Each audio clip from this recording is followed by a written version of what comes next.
Well, folks, there's Mitch McConnell giving a power salute. Now, I would ordinarily say a black power salute, but no, that's, in this particular case, that's a white Republican supremacist salute because he's doing it. The turtle has finally gotten his way, and the Democrats have been relegated to a position of basically non-existence as far as the Senate is concerned, and they were already in that position in the House.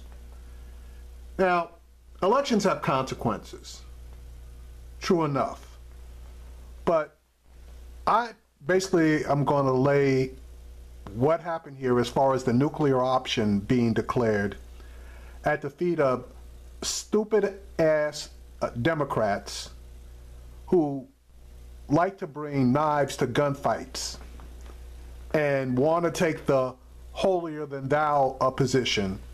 While the Democrats are doing this, Republicans just wait for their opportunity, and when they see it, they go in immediately for the kill. Mitch McConnell declared the nuclear option today, and Judge Neil Gorsuch is going to be voted on and sworn in on Friday. Now, for all of you folks out there who decided that you were going to vote for Donald Trump or that you weren't going to vote at all, I repeat, elections have consequences. I don't want to hear anybody crying about there being no justice in America, because again, elections have consequences. Now, you might think that all of the Democratic problems started back in 2015 when Clinton first decided to run, and you would be wrong. This went as far back as 1992 during Bill Clinton's administration, when they passed that crime bill, which had majority Democratic support, but a whole lot of Republicans signed up and voted for it. That crime bill basically created a problem for people of color, because Bill Clinton gave the law enforcement community pretty much carte blanche to go after us.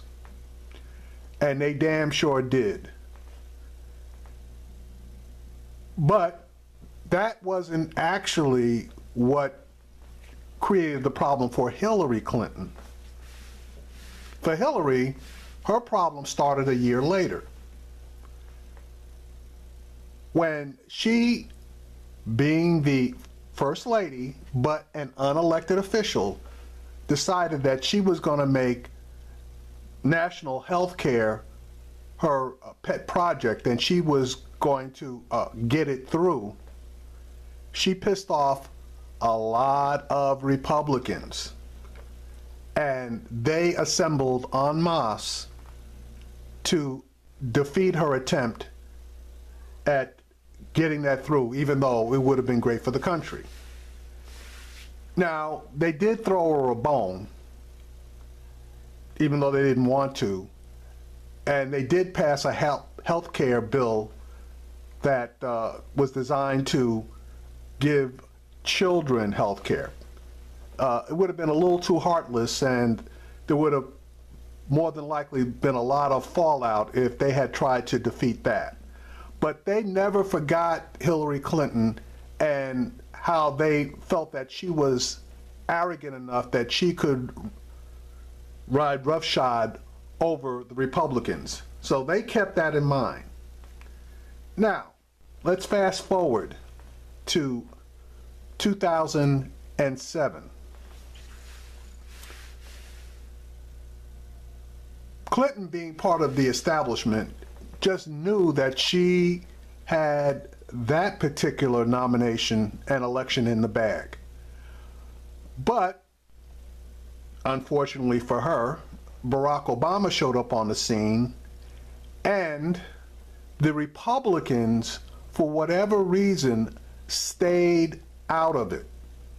Yeah, they did put up John McCain, whatever, but they did not go in and attack her because they basically did not want to see a black man in the White House, even though they hated her. So they pretty much, in that 2008 race, stayed on the sidelines and let the Democrats do all of their own infighting. And Obama, obviously, he won. Again, because Hillary Clinton took a whole lot of things for granted. And if you remember, that particular race got a bit racial, and there were a lot of lines that were drawn and a lot of hurt feelings. But that being said, Obama decides that he is going to pull her into his cabinet as Secretary of State. Now, I think there was a deal cut on that one. And Clinton, hindsight being 2020, should have never taken that particular job because she might have been president today. But she took the job and flew all over the world and did this, did that, did the other. But then a funny thing happened on the way to Benghazi. She, being the Secretary of State, had Benghazi occur on her watch, and that's all the Republicans needed to pounce. And they stayed on Benghazi for years. But of course, she should have known that that was going to happen. She knew that the Republicans hated her with a passion, so that they were going to take any excuse that they had in order to go after her, to try to damage her in the 2016 race. So instead of keeping her nose clean, she decides to give them another target to shoot at. Now, the Clintons are obviously super private. They keep all of their affairs under wraps. And Hillary Clinton, being the good Clinton that she is, decided that she was going to keep her emails under wraps. Now, there were enough things for the Republicans to shoot at, i.e. the Clinton Foundation, and the things that went on in Haiti, as far as the Clintons shooting down the increase in the Haitian minimum wage because big business came to them crying that they couldn't afford to pay the Haitians more. And trust me, their minimum wage down there is ridiculous. But that being said, that really never really got pushed. Now, the earthquakes and all of that, and how the Clintons, quote unquote, supposedly profited from the relief work they did, again, that's another story. But that being said, it was her lying about that damn email server that she knew damn well wasn't going to go away. And yeah, she did lie. When it first came up, she lied. And she continued to lie for the next 6 months until she finally had a moment, I guess, of clarity, came to Jesus and said whatever she said, turned over, I guess, the emails. But the damage was already done. And they were not going to let this go. They weren't going to let Benghazi go. They weren't going to let the Clinton Foundation go. She was damaged goods. And the Democrats knew it, but the establishment just could not see their way to supporting Bernie Sanders. And Joe Biden's candy ass crying all over the place about the passing of his son, his ass should have jumped in the race. He would have beaten her. But nope, Joe decided he didn't want to go, and now he's walking around making all of these trips and speeches I guess in preparation for 2020, because that's the word out there, is that he's laying all the groundwork to roll again in 2020. And he's a day late and a dollar short. He should have ran now. He's not going to make it in 2020. But Clinton, again, she beats Bernie Sanders, and that was rigged, okay? And Bernie Sanders helped him, to be honest with you, because he didn't fight for every damn vote that he should have been out there fighting for. But, you know, I digress from that one. She won, he lost, she was the Democratic nominee. Okay?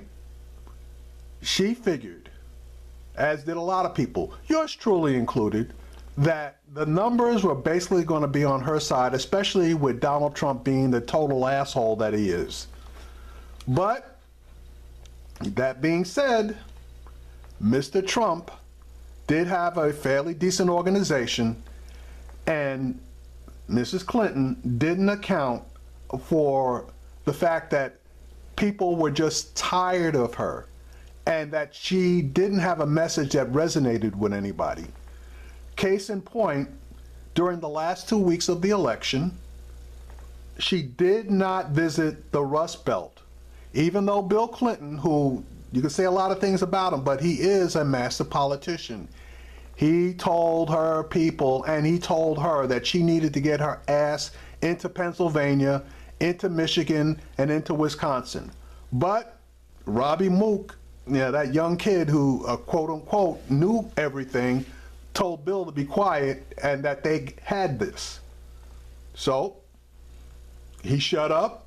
She didn't go to Ohio, Michigan, Wisconsin, or Pennsylvania. Instead, she's in New York and LA raising money with donors instead of doing the work that was necessary to win.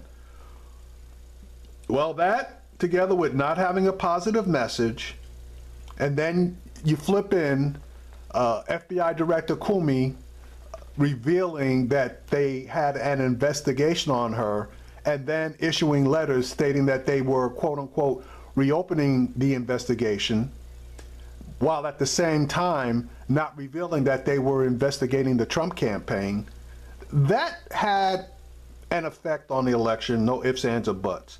Then just throw in the Russians and all of the phony news stories that they were throwing out there, that Donald Trump and his people were picking up and running with it, and you got a recipe for disaster. Now, the piece de resistance, obviously, was they released the information on premiums going up on the Affordable Care Act. Well, that's an avalanche, folks. And President Obama, as much as, quote unquote, us black people loved him, he didn't have any coattails, especially where she was concerned. And when he came out and made that statement that if black people didn't vote for Hillary, that he felt that it would be an affront to his legacy, that was the nail in the coffin. Particularly given the fact that when he went to Flint, Michigan, and had one of his aides go grab some water and he drank and said it was safe, when that was a lie. And black people just said, oh, hell no. So they stayed home. Not in huge numbers, but in large enough numbers in Pennsylvania, Michigan, and Wisconsin for Mr. Trump to win. And he did. So now here we are. I don't want to hear anything from anybody, because what we should have done, we should have gone out there, held our noses, and said, we may not get a whole lot of justice from the president, and we may not get a whole lot of help from Congress. But the one place that we know that we can look for at least some help is the Supreme Court.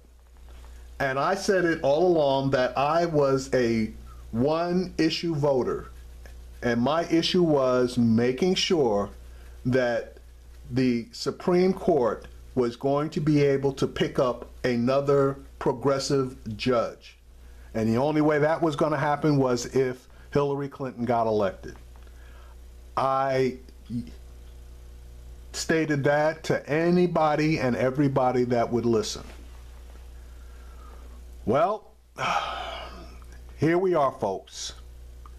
You now have a racist or 2 or 3 or 10 in the White House that are signing executive orders that are going to kick our asses. You now have an attorney general who is rolling back or is going to roll back consent decrees on cities so that the police departments can run roughshod again over brown and black people. You're going to have the Department of Education that is basically going to try to reduce funding to the public schools in favor of charter schools, especially those charter schools that are for profit. As far as your water and air concerned, the EPA is already rolling back regulations as far as companies' abilities to pollute our water and streams. They're allowing dangerous chemicals that their own scientists have stated should be banned, but Mr. Pruitt, the head of the EPA, apparently didn't tell us about his degree in chemistry and biology, because he overruled his own scientists and is allowing that chemical. It's a fertilizer or an insecticide. I think it's an insecticide to continue to be used by the 40,000 farmers in this country. You got I don't know what the hell I'm doing, Ben Carson running HUD. That's a joke. Now you have Secretary of State Tillerson, who is in bed with the Russians. So you can forget about anything to do with the world peace, because the Russians are always on the other side. And I could go on. You know, I'm not even going to talk about the crazy nut in the White House tweeting about being wiretapped, and all that was a smokescreen. This is the one that really should send chills up and down our spines.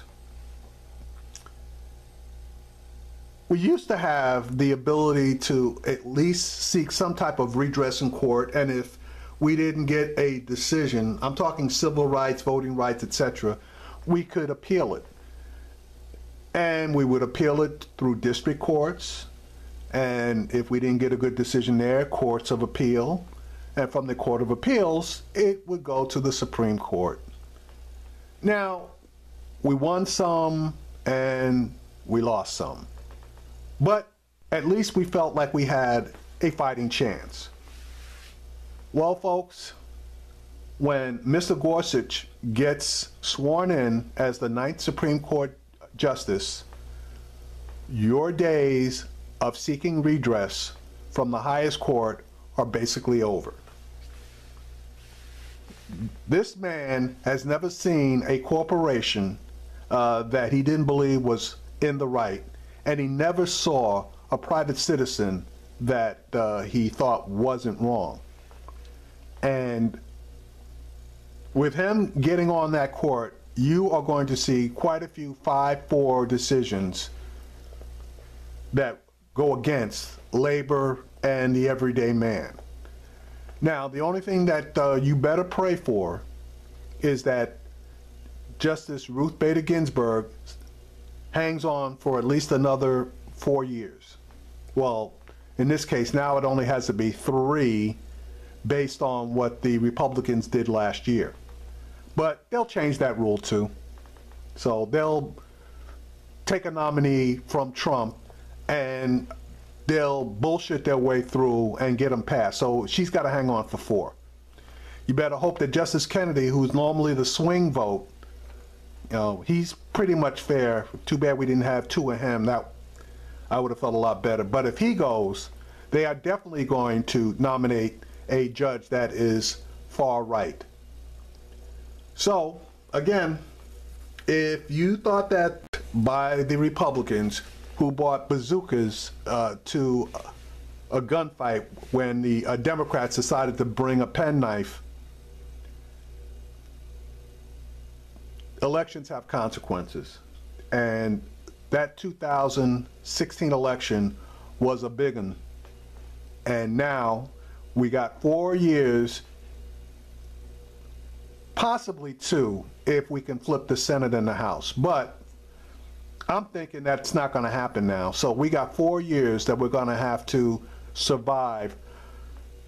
And then when it comes to dealing with the Supreme Court, you basically can forget it.